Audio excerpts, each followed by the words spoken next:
na yaka awa don na sukaka vraiment na ndo yaka na ipeni nde nayokaka mateya na bite na meka nano mpo na sukaka vraiment bilo mo ekoma kosososa nga na nzoto do banda nazali na ba 27 ans ba 26 ans boye ti 31 ans banda na baka ba 26 ans ti na koksi 31 ans biloko wana eswakaswaka bo natamboli baeglize baprie mpo na nga basali nyonso me changement ezali nango te mayele esukanga mokolo mosusu kaka nde nayaka ipeni boye esprit etindi kaka nakota nanu awa nameka na koexplike nde nakota na explika yo oyebisi nga ke yo oza bakape mosusu eyaka lokola yo tantine mo mpe bleu andoswa ye me abika naosambela mpo na yo ozala na kondima nzambe aobikisa opria mpo na nga oyebisi nga obanda obenga nga na telefone mpo na priere nalandelako na priere nde wana olandela nga na priere papa na yo vande huile olive opria mpo nango oyebisi nga napakolaka ti nakomona ngo nie ti nie esili ezalaka babiloko mo mpe ebanda esu apa wana ezalaki su babiloko mo nde obimanga na nzoto lokola sous forme abuyibui nayebisaka mpe yango ebandaka donc koderange nga ti balabone nakoma banini me kaka na biloko wana donc nyonso ekenda mbala mo ezali nde omoi nde bamo ebima boye mbele na omona donc moye te mais tout esili depuis navanda na bite na okeye non te natala nani nazotala naotala rien ezonga te nga bite pardon nakende na témoigner nzambe oyo asaleli ngai ya minene boye ewana ye mpo na témoigner mpe monene ya nzambe en tout cas oza ya nzambe yawa nzambe azali awa oza ya nzambe nzambe asalaka oui oza ya nzambe mpo na tambo namoni nga mona nzoto na ngai nakome oyo batonga ecuba ngai na nzoto beni nasouffri ti badocteur à la borne baotala bamoni eloko te nake maakoko eloko te batindi ngai na imagerie eloko te donc nasali boye mayele esuki na binzambe nga nayebi na nga mabe te nzambe salelanga kaka mpo mayele esuki mais esprit ka etindanga komsu moko avana ya nalala na butu naloti ndoto baoteka bafufu na ipene ya baba kongo ndoto wana kanga yango mpenza bien te mais ezalaki kanga mpe naoluka fufu ya pembe wana ya bakongo na somo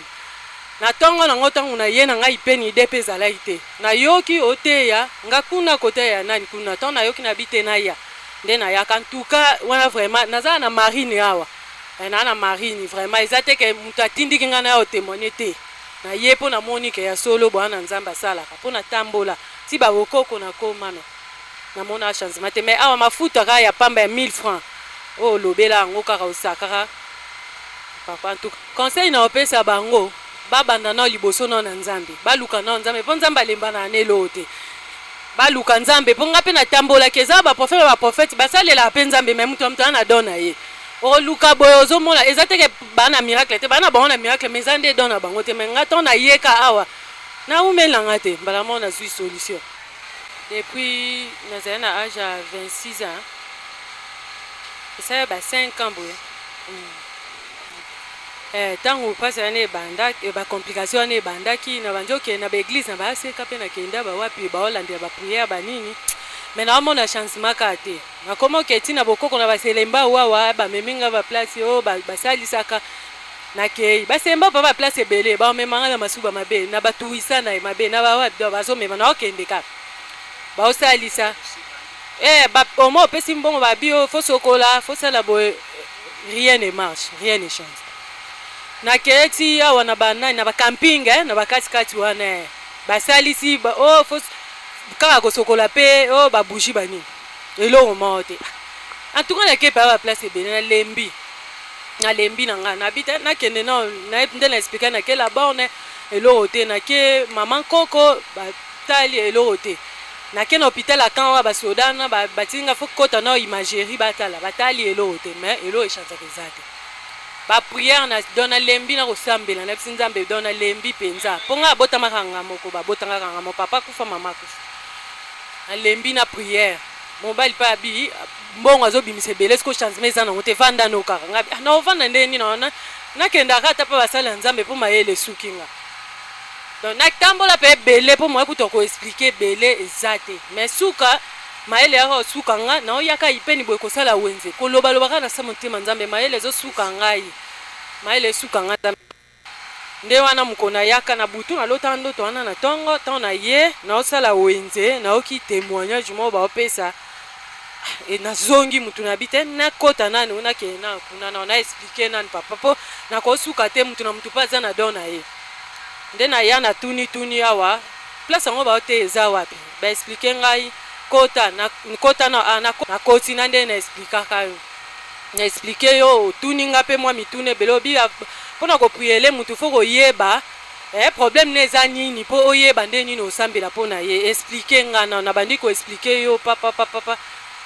nde oyo comprendre oyebisi nga kobanga te soki otambola awa nde osuka makambo no ezosila awa oyebisi nga soki otambola ozwaka solution te mais awa nde solution na yo ezwama nde ozala kena kondima nde ozala komitungisa su te ezala kondimaki obiki nga bi papa naa na kondima mpo nasala na nga mutu mabe te naa na kondima nde wana obandi priere oyebisi nga kaka lelo kaka ke somba huile nasombi huile oprie mpo na yango kaka nde ozoprie kaka mpo na bato boye huile oyo na prie mpo na yango obanda osalela yango 3 jours mais na 3 jours oyo nga mpe na olandela priere pendant 3 jours so omoni moya oyaka boye eza te wanda obenga na telefone toprie mpo na yo 3 jours pendant 3 jours nde pendant 3 jours wana osambelaka ngabi te navanda nao natala mpenza nanu soki ya solo nani yango vraiment eza bongo naa na kondima me fo namona nde batima nga mpe fo namona mpenza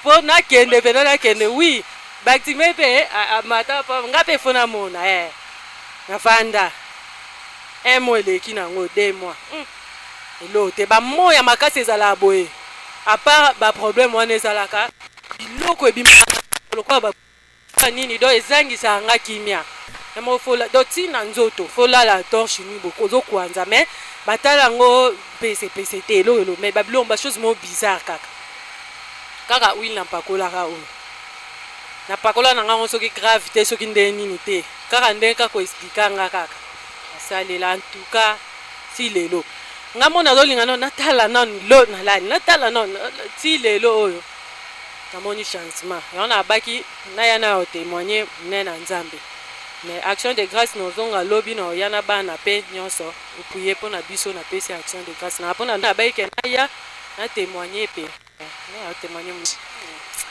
en tout cas mpona bato ya ndenge wana nasengaka nzambe alimbisa bango mpo peut-être bayebi te peut-être bayebi te mutu na vi fo ozala na kondima mpe kopesa nzambe te ya ndeti nga totala na baeglise mosusu nakenda na koti boye esprit estinda te naokapela ndeti wayebisanga ke oyo asalela nzambe te na bimi mais nayaki awa opesi ngai eloko moko te oyo ezake ya suspe oyo ngai nakomona so ya nini te ka maloba oyo elobaki na nzambe na huile d'olive nasomba na 1000 francs ka ya pamba oyo priere mpo nango nde nakendaki nasaleli mpo nango nakozala ingrate te mpo na bisa nzambe ke soki obikisi nga nakoya na témoigne bonzambe na yo nakoyebisa bato nyonso wana batika nao tembe wana batika tembe bameka nao nzambe oyo baomona nzambe oyo asali kati na nga baomona ngo mpo nabimisi na nga mbongo te mpo eloko te nabimisi na nga mbongo te oyo ya maloni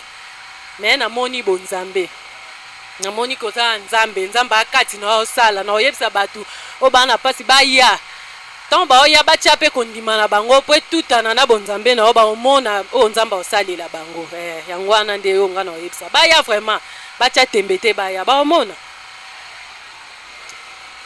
awa donc nga na koyobakisela bango ke bameka nanu mpo bamona vraiment ke nzambe azali mpo nga na afa marie mutu akoki koya te ke oyo atindika nga na makasi nakende boye te nga na afa marie na bala depuis 2008 ti lelo naza na marine awa na marine koyaka nde toyaka osala wenze nde nasukaki mpo namoni natambolaki mingi nde namoneke nameka nanu nzambe wana peut-être osalela nga nde nakotaki awa me kokota nakoti awa en tout cas namoni miracle ya nzambe oyo natokeli nkutu te na baeglise nde ezala mpe natie nani depuis na banda ekoprie nazosala nde nyonso changement eza te me awa kutu don eza kutu nafukami kaka papa kaka prie mpo na nga boye namoni mbala moko changement nayelaki eloko moko me na mosusu bachose bizarre mosusu namonaka ekembala moko na pete nyonso na force na nga te yango na opesa bango vraiment na oyebisa bango ke baza na kondima boza te ke oyo oyaka osenga mbongo nini te po eloko oyo ya malonga biso topesa ekochange vino awo eza nango te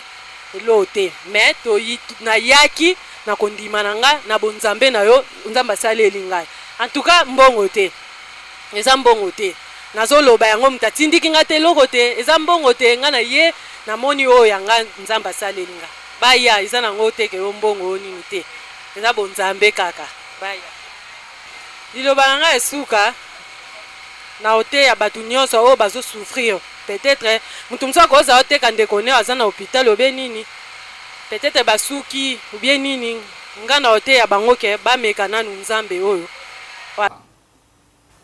Alors na bénédiction prophétique ya Abraham lokola tomoni 4 bénéficiaires.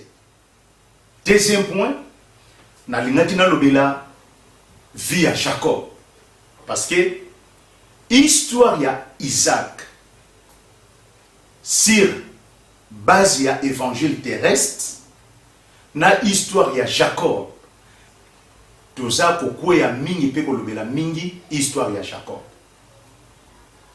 Or pour nous comprendre l'histoire ya Jacob essayer na biso totala ba étape moko moko ndenge nzamba bandaka na Jacob tina niveau ya kikopambola. Numéro 1, c'est la prophétie. Parlons un peu de la prophétie. Il y avait une dame au nom de Rebecca. Quand elle était enceinte, un ange était venu chez elle. Ayebisi a dit que Rebecca na libumunayo ozana 2 nations. Chaque fois nous répondre que depuis le temps d'Abraham jusqu'à nos jours, la prophétie est basée sur les nations. C'est pourquoi Yebisa qui Abraham a dit, tu deviendras le père de toutes les nations. Et ceux qui ont été, seraient autant la source avant que Jacob a botama, Esawa botama, Bano bazana na libum. Moi je luna nzambayi. Abeni mama na bango Rebecca. Abina libumu na yo, ozana 2 nations. Mais deuxième nation est dominée dans la première nation. Pourquoi la Bible parle sur les nations? Et awa maintenant les nations considèrent ils ont fait ça aspect à vie à battre. Ils ont fait ça résultat à battre. Quand on parle des nations, on voit directement la personne. Deuxième nation est dominée la première nation. Il s'agit de qui? Jacob. Il s'agit de Jacob. Donc Jacob a dominé l'écolo ya Esaü qui est la première nation. Et pour ça, je suis pesa biso ba détail. Esaü l'écolo ba yebisi biso que la famille de 7 ans en Égypte. Mais au côté neni. Formule biso crise mondiale. Nene au côté. Pour Joseph déjà pour interpréter cette ngombe ya minene, cette ngombe konda. Mais talisa biso sikoyo la famille de 7 ans kokota no na kati Égypte et kota neni. Pour permettre que tout ça va provision. Or, quand on la famille de 7 ans en Égypte, quelle est la nourriture où est la réservée pour nos bassins? Pour l'église qui est l'épouse. Parce que épouse, Ali akatango époux azali. Tango bala libala azali, moi c'est libala kosungama. Et nous sommes les épouses. Comme lui-même est l'époux, tandis que la nourriture qui est réservée dans le moment de la crise mondiale, dans le moment où GCRS, il y a 7 ans, la famille de 7 ans en Égypte et Kokota, quelle sera la nourriture? C'est par là, Matthieu 4, Matthieu chapitre 4, Christ a dit, l'homme ne vivra pas du pain seulement, waouh, mais de toute parole qui sort de la bouche de Dieu. Donc la parole de Dieu est la nourriture céleste. La parole de Dieu. La Bible dit tout passera, mais la parole de Dieu ne passera jamais. Voilà la seule nourriture. On a livre à révélation, livre à mystère qui est le livre d'Apocalypse, va présenter sur la parole de Dieu, mais va présenter sur une autre nourriture. Vous savez, les jours, Joseph était vendu. Arrivé en Égypte, Dieu l'a élevé. Il est devenu premier ministre. Parce qu'il était vendu étant esclave. Il fallait maintenant le deuxième esclave que Noé avait dit, Eko Kisama. C'est pourquoi il faut comme premier ministre, pour être capable de libérer les esclaves. La Bible dit, l'Esprit du Seigneur est sur moi. Il m'a oint pour annoncer la bonne nouvelle. Et pour libérer les captifs. Donc, ce qui Joseph a commis premier ministre en Égypte, famille il y a 7 ans, ce qui est banatata bakokufanzala. Oh, élévation na yesa la tego kabwana famille. Élévation na yesa la tego ina batu. Élévation na yesa la tego zongisa mabe na bato ba soutenaka yote na bato ba nyokolo na vie. Vous savez, il y a des gens qui sont élevés en dignité, mais baboya kosunga bato parce que basalaka bango mabe. Non. Non. Nzamba kopamola mutu moko po batebele basunga. Dieu m'a donné la grâce. Dieu m'a donné cette don de la parole. C'est pour que les autres l'édifient à travers moi. C'est pourquoi Joseph, tu seras esclave des esclaves. Bien que Noé a parlé cela chez Cana, mais moi je vois directement cette révélation dans la vie de Joseph. Tu es vendu en tant qu'esclave. Mais le jour où tu seras premier ministre, c'est par là de deuxième esclave, esclave des esclaves, et Koko Kisama. Tu dois libérer tes frères. Dans ta famille il y a 7 ans.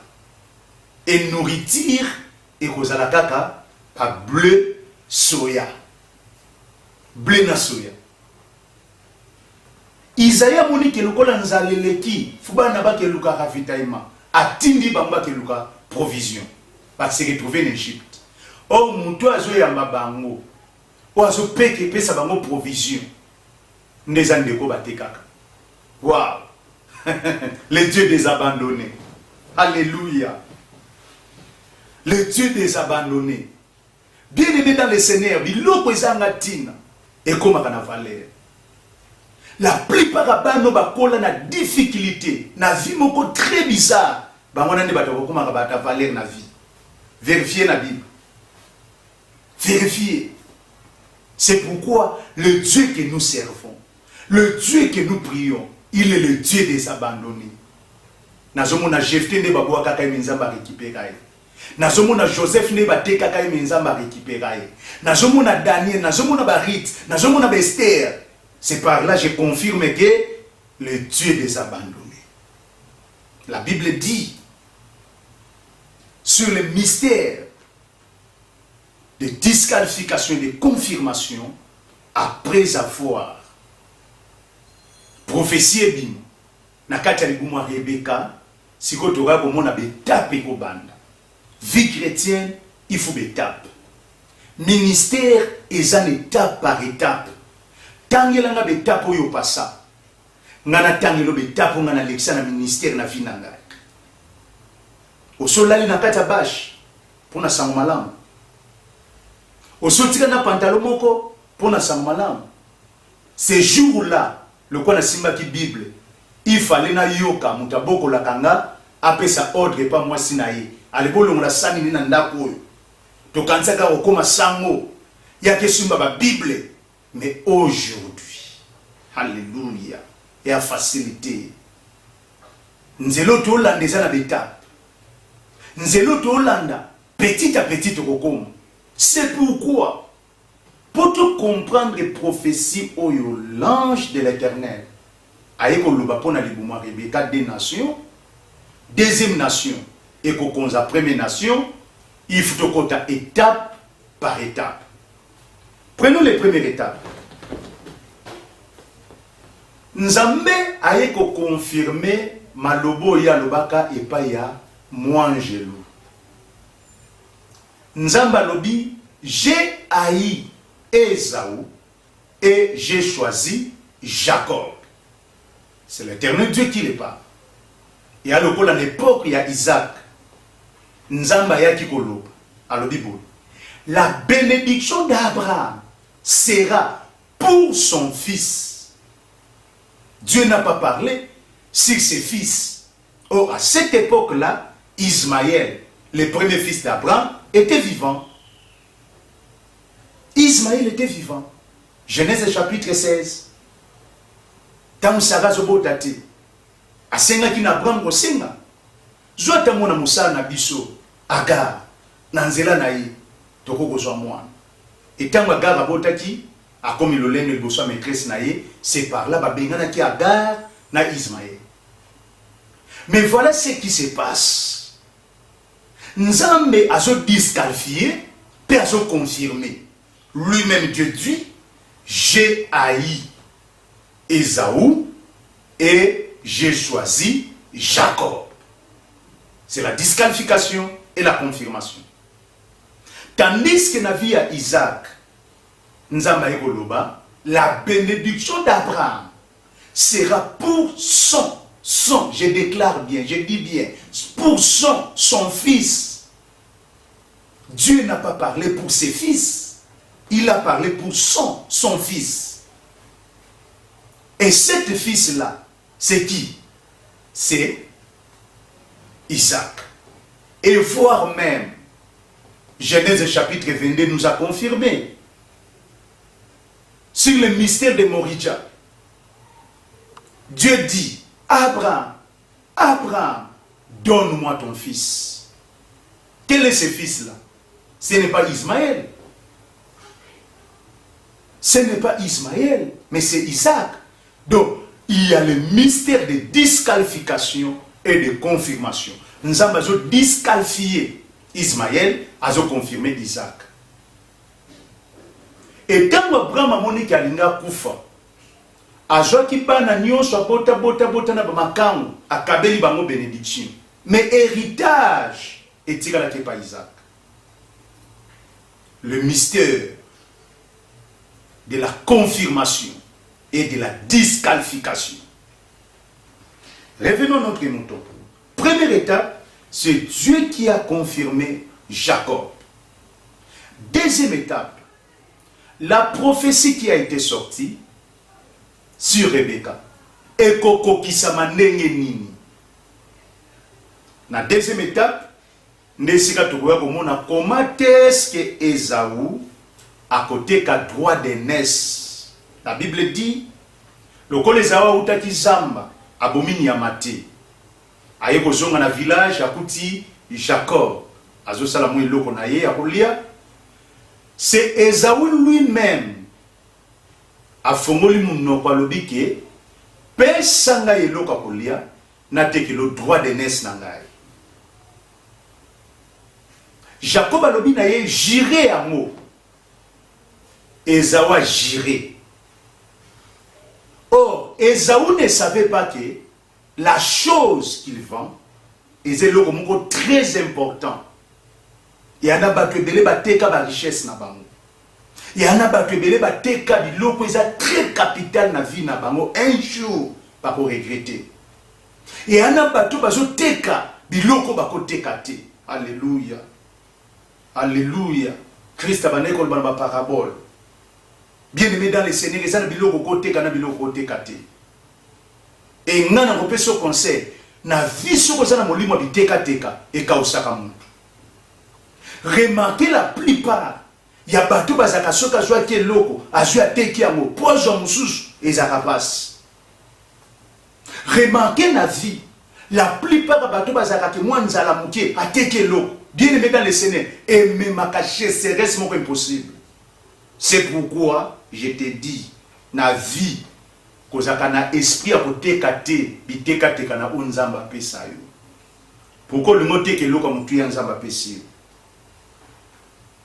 Mingi bateka biloko ba côté kate. Ba petra dignité pour teka ke lo ka valeur. Ya nzoto ya vie na ye.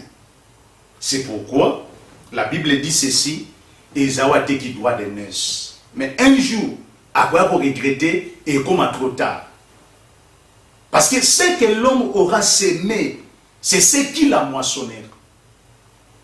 oyo mutazo lona yamba ko bukaka. Tokomona na l'étape ya Jacob ne Esaü, comment est-ce que Jacob a confirmé, comment est-ce que Esaü a cause la disqualifié. La Bible dit, et comment maintenant troisième étape. Le collatéral qui doit de naissance, troisième étape. Isaac appela ses fils et il dit, Esaü mon fils, cherche-moi un gibier, prépare-la bien pour moi, que je mange. Et quand je mange, je te bénirai. Viens mon fils, Esaü, va, cherche-moi un gibier, prépare-la bien pour moi. Et dès que je mange, je te bénirai. C'est l'heure de recevoir la bénédiction du Père. Alléluia.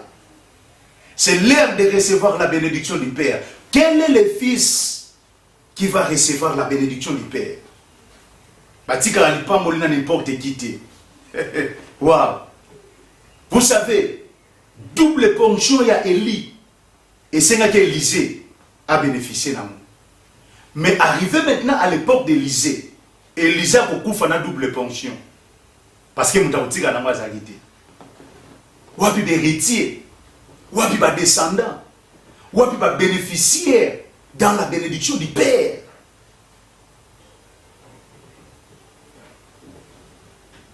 Ce qui se passe ici, ce n'est pas Dieu, mais c'est le Père qui le fait. C'est le Père qui le fait. Mon fils Esaü, dans notre loi, c'est la loi de la nature, c'est la loi de la famille. C'est l'aîné qui est le premier bénéficiaire dans la bénédiction du Père. Viens, cherche-moi un gibier. Prépare-la pour moi. Et si je mange, je te bénirai. Et comme Rebecca était là, elle a ainsi dit le Seigneur, va commencer à empêcher. A béni Jacob. Jacob, viens mon fils. Nazaki na réunion à tata noazosal. A béni Esaü. Atine na zamba, aluka nyama, ayalambela ye, po apambola ye. Mais tant bozalaki na libumu,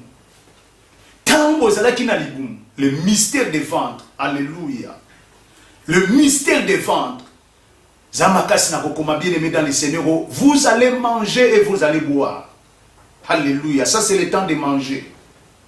Bien aimé dans le Seigneur, c'est le mystère des ventres, vous savez.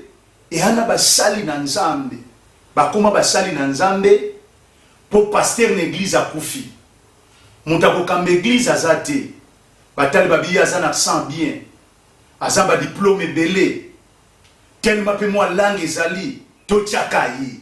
C'est comme ça que les autres ont devenu des pasteurs.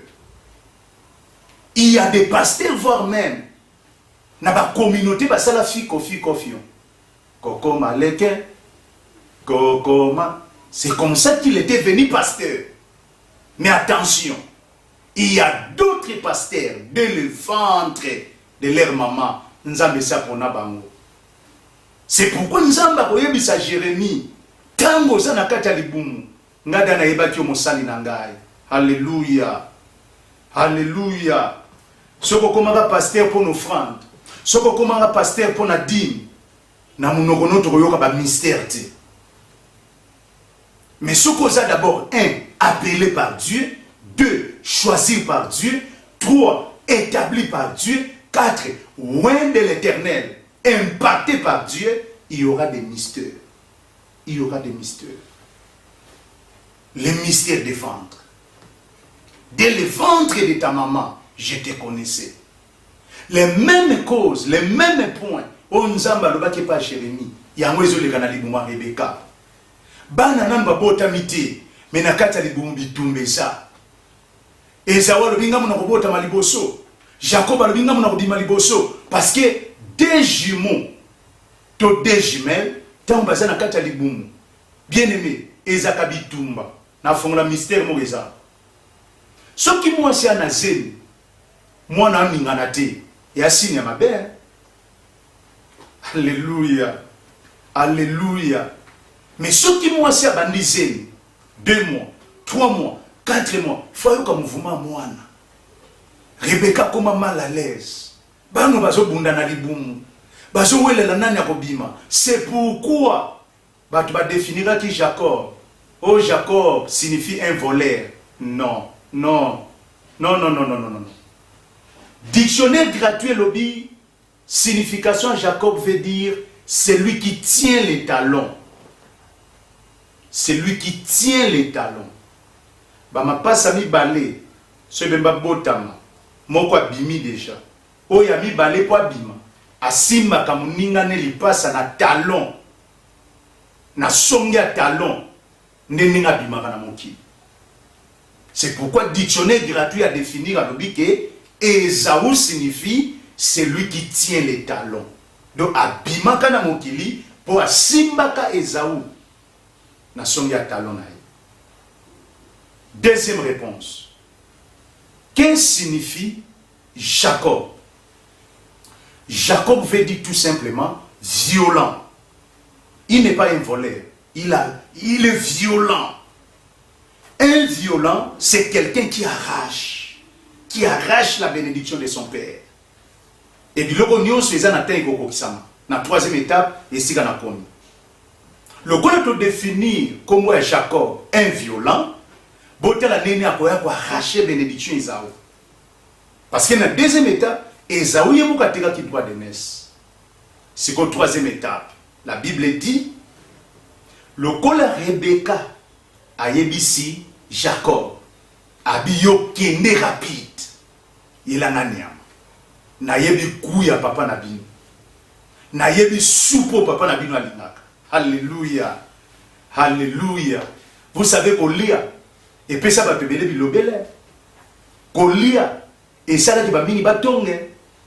Kapona qu'on lit et ça là qui va mini ba panza secret.